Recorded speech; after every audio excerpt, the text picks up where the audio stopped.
Good afternoon, everyone. My God, lovely little shower. You're getting 2 videos in one day. Me, you're getting spoiled. Don't ask too much now. But of course, you didn't come here to find out why I'm going for an all-out frustrated hairstyle. Other than the fact, of course, I'm having to go out to Asda again, which I'm losing more of my precious time to relax. Because after all, I don't need anyone to make my life harder. I do a good enough job of that shit myself.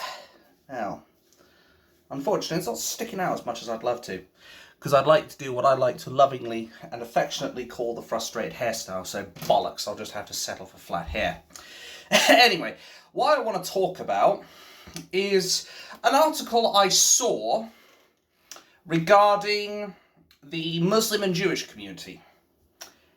And it is regarding, I think it was a government idea, or it was something, but there's this thing going around that apparently they want to put £200 million of our taxpayers' money to protect both Muslims and Jewish people, which I'm all for the latter but not the former, quite frankly, and you'll see why later, because at the end of the day, the Jewish people are definitely being persecuted, but as far as Islam is concerned, they're the ones doing the persecuting, if anything.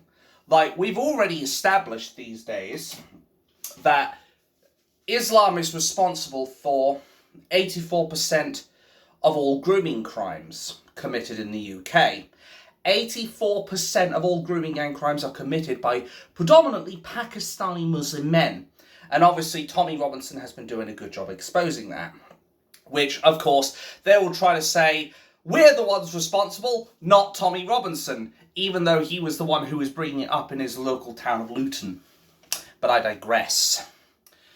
The Islamic community has also featured predominantly on the MI5 terror list as being, well, basically 90% of all the terror suspects, which of course the mainstream media will not tell you about. I should have really done a better job buttoning this up. Anyway, they are predominantly on the Islamic terror list over any other type of criminal.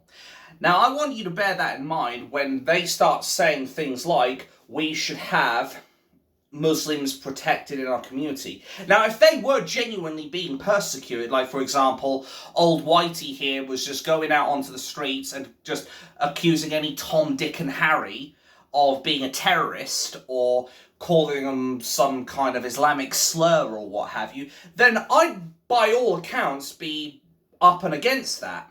I would be all for protecting these people. But the unfortunate thing is they base it all off of Islamophobia. You know, that false word that doesn't really exist, realistically speaking, because it implies basically an irrational fear of Muslims and Islam. I would hardly call seeing 90% of terror suspects being Islamic, 84% grooming gang crimes committed by Pakistani Muslim men, and the fact that more often than not we are seeing Islamic terror attacks way more than we are seeing, say, Christian attacks, white man attacks, black man attacks, blah blah blah. I wouldn't call that Islamophobia, because that's an irrational fear. I think people have right now a very rational fear of Islam right now. Now, of course, I would welcome the opportunity for any good Muslim to come out and condemn these people. But as you always find out in most cases, usually they're awfully quiet. And as I've said before, if these people aren't going to come out and expose these scumbags, the hardliners, for what they really are, then I'm sorry, but there are no good Muslims, in my humble opinion. And I know some people are going to construe that as racist, even though you can't be racist against religion. But at the end of the day, I think Islam has had plenty of opportunities to condemn all manners of attackers, just like I've condemned the Hainault attacker, who was a white man of English-Spanish dual nationality. And I'd do the same if he was just white British. Where are we going to see more people come out from Islam to condemn these terrorists? Chances are you won't. Because, unfortunately, you basically will end up getting threatened by other hardline Muslims if you do that. Because, as we all know, apostasy is punishable by death. And, of course, if you're going against the people who are perceived to be fighting the good fight in hardline Islam eyes, then, of course, I don't even want to use the word because I feel uncomfortable saying it in this context, but all the peaceful Muslims will then end up getting attacked by the hardliners.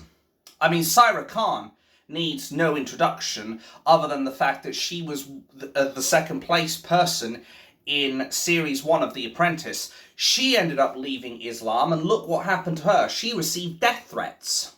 Although I don't shed a tear for her, quite frankly, because she did call Tommy Robinson a racist and a bigot when he was getting constant death threats from people. But of course, the mainstream media won't tell you this. Yeah, I'm afraid it's happening, folks, because, say it with me, folks, it doesn't fit, or doesn't, suit the narrative. That's the thing. They're all for protecting Islam, but more often than not, the Jewish sentiment usually gets pushed to one side in favour of Islam. We've seen that quite clearly. At anti-Semitism marches, we've seen Tommy Robinson arrested for simply existing in a cafe, while Palestinians who are basically going out of their way to commit criminal damage or cause alarm and distress to people are not even looked at with even the slightest bit of arresting intention. But if you're a patriot, riot squads come out, full group of them. They kettle you in. They try to beat the living daylights out of you. Because that's our two-tier policing system for you. But we'll discuss more of that later down the line. And probably, I suspect, at the March 1st of June. Because as I said, touch wood. I'll have to grab this spoon. Touch wood. Anyway, I'm hoping I'll be down there, as I've said. I'm hoping. It's tentative, though, rather than a full-on, yes, I'm 100% going to be there. I'm hoping to be, but obviously, if anything really, really serious happens, like families in danger and what have you, obviously I have to drop that in order to protect my family. Far more important. But enough about that. I'm going way off on a tangent here. I'm here to talk about this 200 million that's going to these two. Quite frankly, I think that's too much. I think the Jewish community should get, like, I don't know, 50 million, 100 million, something like that. If that, to be honest. Because what I see is there's not a shitload of anti-Semitism, but you can notice it. And it's usually coming from the Palestinians. The same people who would want protection for criticising Islam, Muhammad and their prophet. Tell them that Muhammad married a 7-year-old girl. See how that goes. But enough about that. What it boils down to with Islam, though, is basically they don't deserve a fucking penny, bluntly speaking. They don't deserve a single penny of support to protect them from public abuse. If anything, we should be the ones protected from their abuse, considering all the girls they violated, all the women they violated, all the people they threatened with death threats, all the people that they have harassed and committed violence against when they don't get their own way. Anybody recall the story I did about that Muslim pupil who basically wanted to make the school bend the rules to her and allow her to pray in the name of her religion? And then all of her buddies, all of her hardliners, decided to throw a brick through one of the staff members' windows. You remember that? Or what about the black teacher who ended up getting some extremely racist shit said to him by one of these hardline Muslims? And as I said before, I'm talking genuine racism, not woke racism that a lot of the left like to perceive as racism. And people like them basically desensitize the word. But what this comes down to is Islam does not deserve a penny from us. Remember, anybody who comes into our country should be conforming to our rules, not the other way round. Just like if I went to somewhere like the USA, God bless America, they would expect me to integrate with society, get a job, and contribute, and pay taxes. But the point is, they would be expecting me to be a contributing positive force for that country. They would not expect me to be like, oh, you know, fuck it. I feel like pulling out a knife and I'm going to go and stab someone. No, they would kick me out. And I think that's just that rare thing these days that should be common but isn't. It's called common sense. But of course, Islam does not have this, and the mainstream media will not tell you this. Because at the end of the day, Islam wants a caliphate across the world. One country, hell, even one city at a time. They're already fighting here in the UK to get a hold of an Islamic party. That should tell you how dangerous Islam is. And as such, why I do not believe at all that Islam should be getting a single penny of our hard-earned taxpayers' money to protect them from mean words. Now, of course, let me be clear, if there are people going out and being genuinely racist towards them, even though you can't be racist against a religion, but I digress. If they were going out and giving them actual abuse, then I would be all for condemning the person doing it. Like, if there was a Muslim woman in the street and they were getting abused by a white guy, I'd tell him to knock it off, quite frankly. And that's not a matter of taking sides with a woman or taking sides with Islam. It's just a matter of common decency. Like, let me put another perspective for you. What if it was a black man who was being attacked by a white woman? I would go and protect the black man. Because at the end of the day, or the black woman for all I care, because at the end of the day, racism needs to be stamped out. Ironically, we're in a bit of a paradox with that, because Morgan Freeman said it better than anyone else. How do you stop racism? Start talking about it. But of course, the left won't ever stop doing that, so make of that what you will. Now, I don't have much longer left because my dear mum, bless her, is probably going to be here in a few minutes, so I better wrap this up. But basically, I don't think Islam understands, and I don't think these governments or councils or whatever understand, we don't want Islam here.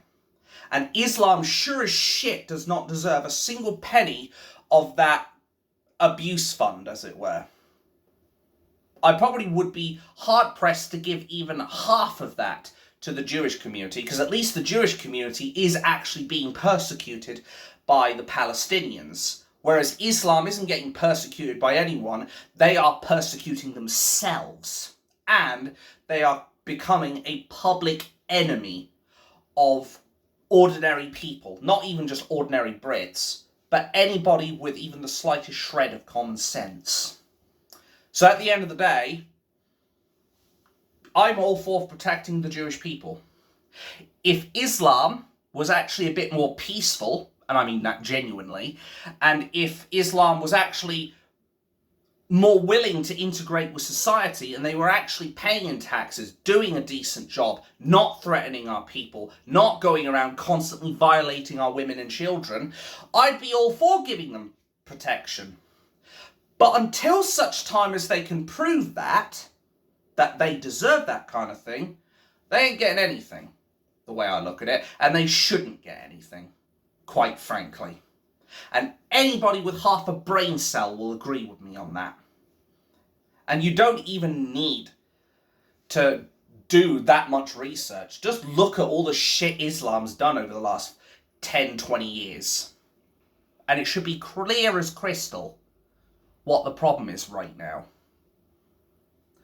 This fund would be better off going to British people first. I've said it before and I will say it here again. We should not be worrying about looking after the other sects of the community or other countries in the world until such time as we're able to look after ourselves. Because you know what you're doing? Do you know what it is right now? It's like, if I use this, it's like you're wrapping an anchor around this thing and you're dragging it right down to the bottom of the ocean. That's basically what it is. And by helping all these other countries, we're just tightening the anchor around our legs. We've got to get free of it. We need to look after ourselves first, and only when we are in a financially stable position where we actually have adequate means to help people should we go out and help them. Because as I said, the fact is, the bottom line is, our government should be putting our own people first.